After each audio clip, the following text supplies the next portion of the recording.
बिस्मिल्लाहिर्रहमानिर्रहीम। अस्सलाम वालेकुम। आज 17 मई है और दिन है एतवार का। कल रात को सलीम साफ़ी साहब के प्रोग्राम में राना सनाउल्लाह साहब ने एक और तबाहकुन खबर दी है कि जो 28वीं तरमीम है उसमें जो वोटर्स की एज लिमिट है उसको बढ़ाया जा रहा है। खैर ये पहले हमारे दोस्त सईद बलोच बहुत पहले लिख चुके हैं। फ़हीम अख्तर मलिक साहब ने इसके ऊपर जनवरी 2026 में पूरा डाटा उन्होंने देकर और लिखा था कि क्यों हुकूमत जो है वो एज लिमिट वोटर्स की बढ़ाना चाहती है। देखें, बात यह है कि पिछले 4 साल में हर वो चीज़ की गई इमरान खान को कमज़ोर करने के लिए जिससे इमरान खान तो कमज़ोर नहीं हुआ लेकिन पाकिस्तान और पाकिस्तान के इदारे ज़रूर कमज़ोर हुए। हर वो तरमीम की गई, हर वो चीज़ की गई जिसका नुकसान पाकिस्तान और पाकिस्तान के लोगों को ज़रूर हुआ।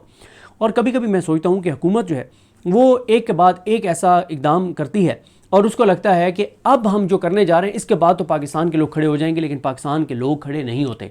लेकिन ये जो चीज़ें करने जा रहे हैं अब तक की गई तमाम चीज़ों में से एक ख़तरनाक चीज़ इसलिए भी है कि ऐसे हालात में ये हो रही है कि पहले ही मुल्क के अंदर अनसर्टेनिटी बहुत ज़्यादा है, नफ़रतें बहुत ज़्यादा हैं, गुस्सा बहुत ज़्यादा है, बेरोज़गारी बहुत ज़्यादा है, अनसर्टेनिटी बहुत ज़्यादा है और ये पाकिस्तान के अंदर लोगों के गुस्से में इजाफा करेगी, ख़ासतौर पर नौजवानों के गुस्से में ये चीज़ इजाफा करेगी। देखें, एक तो बात यह है कि पिछले 4 साल में हमने देखा कि चाहे वो 26वीं आईनी तरमीम हो, 27वीं आईनी तरमीम हो, यानी अदालतों को ख़त्म कर दिया गया, कानून को ख़त्म कर दिया गया, इंसानी हकूक़ ख़त्म हो गए, आज़ादी ज़ाहिर राय ख़त्म हो गया, वोट के ज़रिए हुकूमतें तब्दील करने का इख्तियार लोगों से ले लिया गया।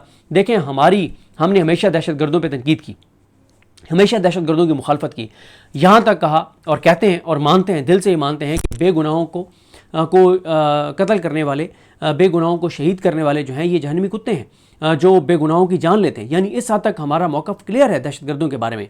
और हम जब दहशतगर्द कहते हैं कि जी जो उनकी शरीयत है कि ये शरीयत नाफिज की जाए या पाकिस्तान के अंदर ये होना चाहिए, ये होना चाहिए, ये होना चाहिए, तो उनको हम क्या जवाब देते थे? हम उनको ये कहते थे कि आप एक पॉलिटिकल पार्टी बनाएं, आप पाकिस्तान के लोगों के सामने अपना मंशूर रखें कि हम इस तरह से शरीयत नाफिज करना चाहते हैं। अगर पाकिस्तान के लोग आपको वोट दें तो आप आएँ इक़्तिदार में और आप शरीयत नाफिज कर दें। हम हमेशा से, हमारा मौक़िफ़ रियासी सतह पे और हमेशा से ये रहा है दहशत गर्दों के ख़िलाफ़ कि जिसका जो एजेंडा है वो अगर समझता है कि वो पाकिस्तान के लिए ठीक है तो वो एजेंडा लोगों के सामने रखे, इलेक्शन लड़े, वोट ले, हुकूमत में आए और वो उसको इम्प्लीमेंट करे। लेकिन 8 फरवरी को ये हक भी लोगों से ले लिया गया है। अब आप मुझे बताएं, हम किस मुंह से उनको ये बात कहें? जस्टिफाइड नहीं है, वो जहन्नमी कुत्ते हैं जो बेगुनाहों की जान लेते हैं। लेकिन जो हमारे पास एक दलील थी, जो हमारे पास एक लॉजिक थी, जो हमारे पास एक उनको काउंटर करने के लिए एक आर्गुमेंट था, वो तो अब हमारे पास नहीं रहा। अब वो कहते हैं कि आप बताएं कि 8 फरवरी को तो वोट का हक लोगों से छीन लिया गया है। अब तो आइंदा ये बात तय है कि अगर मौजूदा रजीम रहती है तो आइंदा पाकिस्तान के लोगों के वोट से ना हुकूमत बनेगी ना हटेगी, बल्कि जैसे 8 फरवरी को पाकिस्तान के लोगों ने 2 तकसीर दी इमरान खान को, लेकिन क्या हुआ? वो लोग आगे जिनको अवाम ने मुस्तरद कर दिया था, जिनको अपने हल्के के लोगों ने मुस्तरद कर दिया, उनके हवाले पूरा पाकिस्तान कर दिया गया और उन्होंने पाकिस्तान के साथ 4 साल में जो कर दिया वो आपके सामने है। देखें, बात यह है, बदकिस्मती से जो असल मुल्क के इशूज़ हैं उनके ऊपर कोई बात नहीं हो रही। क्यों? सारे के सारे फैसले एक शख्स इमरान खान को लेकर हो रहे हैं, उसको कमज़ोर करने के लिए। अदालतें ख़त्म कर दी गई, 50 वो जज भर्ती किए गए अदालतों के अंदर जो अगर पाकिस्तान में आइन और कानून की हुक्मरानी होती तो उनमें से एक भी नहीं आ सकता था। फिर जिस तरह से 26वीं तरमीम की गई, 27वीं तरमीम की गई, जो FIRs हुई, जो चादरवारी का तकद्दुस मवाल हुआ, जो लोगों के साथ हुआ, जो 26 नवंबर को हुआ, जो मुरीदके में हुआ, जो और सारे वाक़यात हुए, ये सब कुछ क्यों किया गया? इलेक्शन चोरी किया गया, जाली असम्बली, अल्लाह के 99 नामों के नीचे खड़े होकर झूठे हलफ नून लीग और पीपल्स पार्टी वालों ने उठाए, IPP वालों ने उठाए, आज़ाद ये जो जीत के आए थे, PTI के अलावा आज़ाद की बात कर रहा हूँ, तो इन्होंने जो अल्लाह के 99 नामों के नीचे खड़े होकर झूठे हलफ उठाए, ये सब कुछ किया गया इमरान खान को कमज़ोर करने के लिए। लेकिन मेरा एक सवाल है आपसे, आप ये बताएं, ज़ाहिर है ज़रूरी नहीं है कि सारे इमरान खान को सपोर्ट करने वाले हों, सुनने वाले।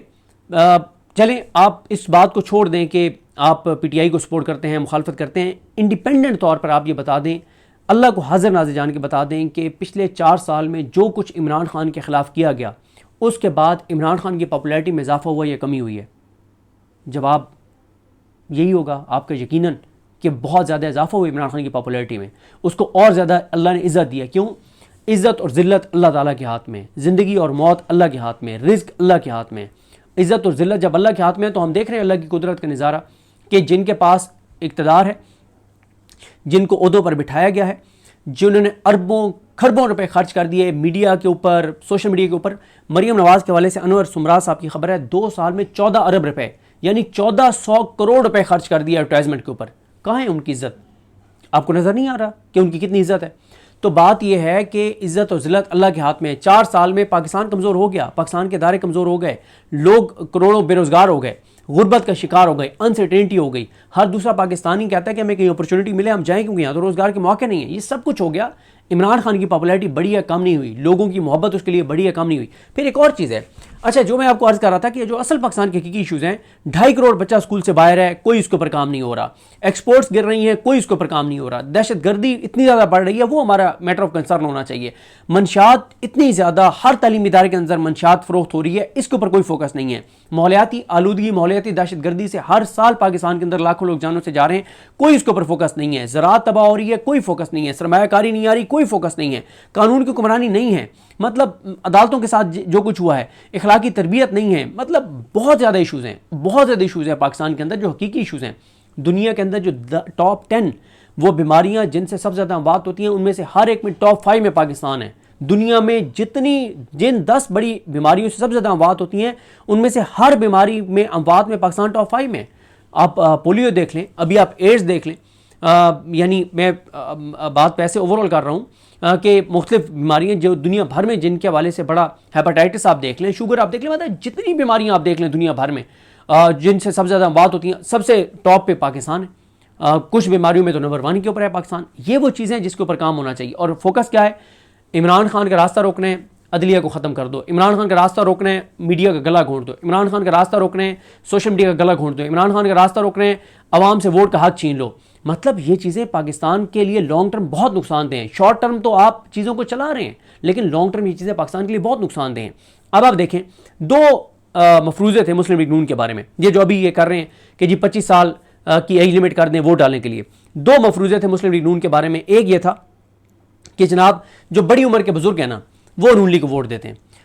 इस वक्त आप जाएं, जो बुजुर्ग हैं उनके अगर कोई रिपोर्टर वीडियो उनकी रिकॉर्ड करे, कोई रिपोर्टर पाकिस्तान में उनके व्यूज़ नहीं चला सकता। जो इस निज़ाम के बारे में उनके तासुरात हैं, कोई भी नहीं चला सकता जिसने पाकिस्तान के अंदर रहना है। हाँ, पाकिस्तान से बाहर कोई चला दे, लेकिन वो चला देंगे तो उस बुजुर्ग की खैर नहीं है जो पाकिस्तान में। लेकिन बुजुर्ग खुल के इसलिए ज़्यादा बात करते हैं नौजवानों से ज़्यादा, वो कहते हैं हमने तो अपनी ज़िंदगी गुजार दिया, हमें मारने तो मार दें। यानी बुजुर्ग और ज़्यादा खुल के, और बुजुर्गों को और ज़्यादा तकलीफ है। वो कहते हैं ऐसा पाकिस्तान तो हमने सोचा भी नहीं था कि कभी ऐसा पाकिस्तान भी होगा, हमने तो कोई और ही पाकिस्तान देखा था।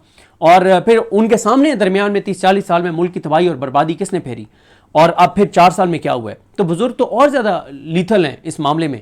और एक चीज़, दूसरा नून लीग के बारे में मिथ ये थी कि देहातों में इनको वोट बहुत ज़्यादा पड़ता है, क्योंकि एक सो कॉल्ड एक वो था कि जी क्योंकि देहातों के अंदर ज़्यादा तालीम नहीं होती, ये गलत एक वो था।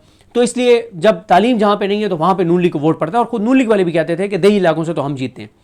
लेकिन 8 फरवरी ने यह भी साबित कर दिया कि शऊर का तल्लुक स्कूल जाने से नहीं है। अगर शऊर का तल्लुक स्कूल जाने से, कॉलेज जाने से, यूनिवर्सिटी जाने से होता तो मंसूर उस्मान अवान जो अटॉर्नी जनरल पाकिस्तान है, वो दुनिया की बेहतरीन यूनिवर्सिटियों में से एक यूनिवर्सिटी से पढ़े हुए हैं। क्या किया उन्होंने मुल्क के साथ? तो शऊर का तल्लुक स्कूल जाने से या किसी बड़े तालीमी इदारे में जाने से नहीं है।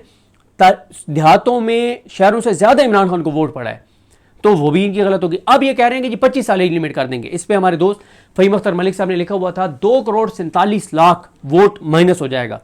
तो 2 करोड़ 47 लाख जो वोट है वो आप अगर माइनस कर देंगे, ये जो 2 करोड़ 47 लाख नौजवान ये हाथ पे हाथ रख के बैठ जाएगा। इनके साथ तो आप ऐलान जंग कर रहे हैं, इन नौजवानों के साथ। फिर अगली बात एक और है, अगर आप इन 2 करोड़ 47 लाख वोटर्स को निकाल भी देंगे, चले मान लिया आपने निकाल दिया, ये 2 करोड़ 47 लाख नौजवान लड़के और लड़कियां पोलिंग डे पे इस बात को यकीनी बनाएंगे कि बाकी के जो 10 करोड़ वोटर हैं ना, वो उनमें से कोई घरों में ना बैठे और एक एक को पोलिंग स्टेशन पे जाके और उसका वोट डलवाएं। तो ये वो करेंगे नौजवान। मतलब आप जो नौजवान जिनको कहते हैं कि वो मुल्क का मुस्तकबिल हैं, जिन्होंने मुल्क की बागडोर संभालनी है, जिन्होंने मुल्क को आगे लेके जाना है, उनको आप कह रहे हैं कि तुम जाहिल हो, उनको आप कह रहे हैं कि तुम्हारी कोई हैसियत और औकात नहीं है, उनको आप कह रहे हैं कि हम तुम्हें मुल्क के फैसले करने के इख्तियार नहीं देंगे। इख्तियार तो आपने 8 फरवरी को पूरी कौम से ले लिया है, चाहे कोई 18 साल का नौजवान लड़की या लड़का था, या कोई 70 साल का बुजुर्ग था, या कोई 90 साल का बुजुर्ग था, चाहे कोई 100 साल का बुजुर्ग था, उनसे तो आपने पहले इख्तियार ले लिया है। 8 फरवरी को लोगों ने वोट तो नहीं दिया था ना इनको, जिनको लाया गया।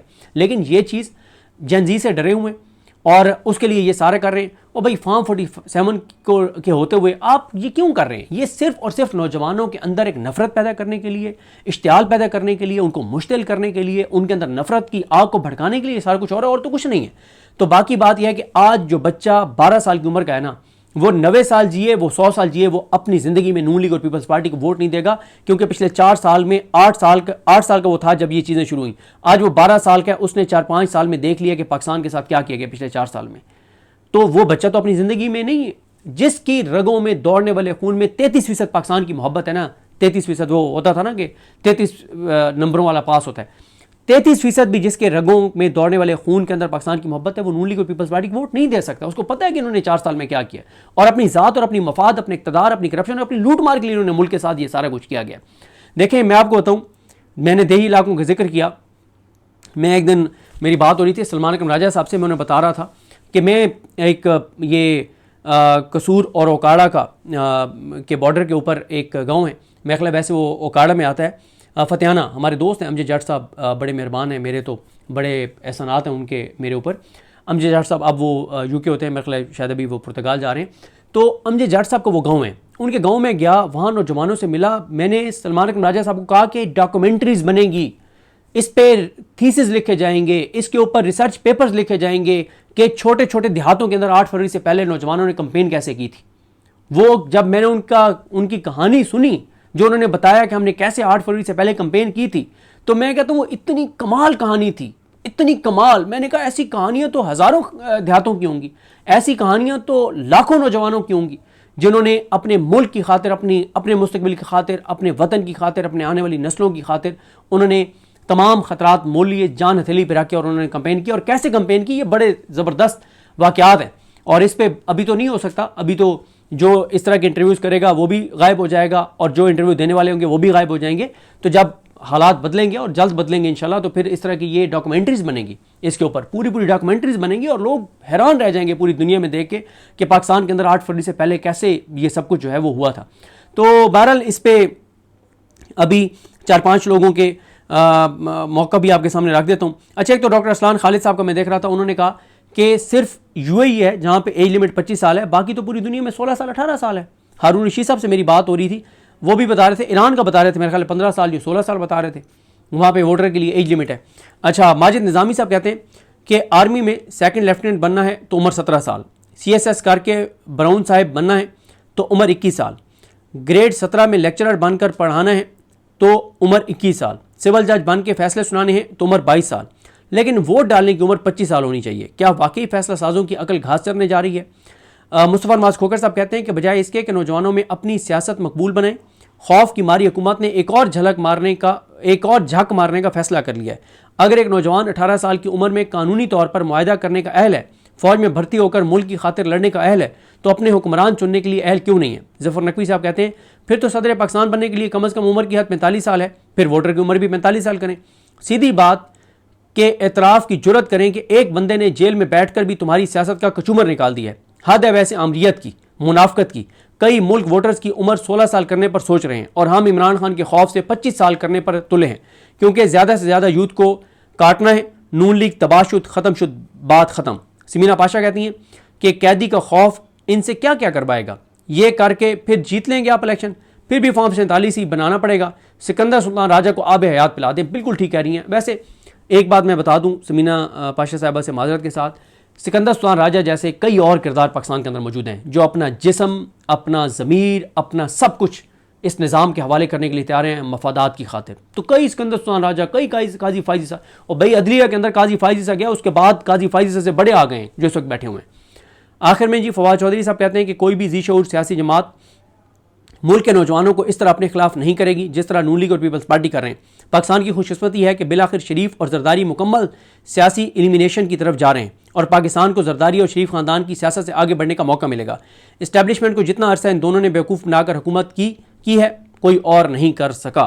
तो बहरहाल जी ये कुछ चीज़ें थी, मैंने आपको बताया है कि ये इमरान खान के खौफ में ये सब कुछ कर रहे हैं। और लेकिन ये मैं आपको बता दूं कि ये 2 करोड़ 47 लाख नौजवान घरों में नहीं बैठेगा, ये इनसे बगावत करेगा, ये इनके साथ लड़ेगा, ये इनके ख़िलाफ़ खड़ा होगा। क्योंकि ये नहीं हो सकता कि आप पाकिस्तान का नौजवान हाथ पे हाथ रख के ऐसे बैठ जाए कि हमसे वोट का हक ले लिया। तो ये बहुत बड़ा इस हुकूमत के लिए एक मसला खड़ा होगा।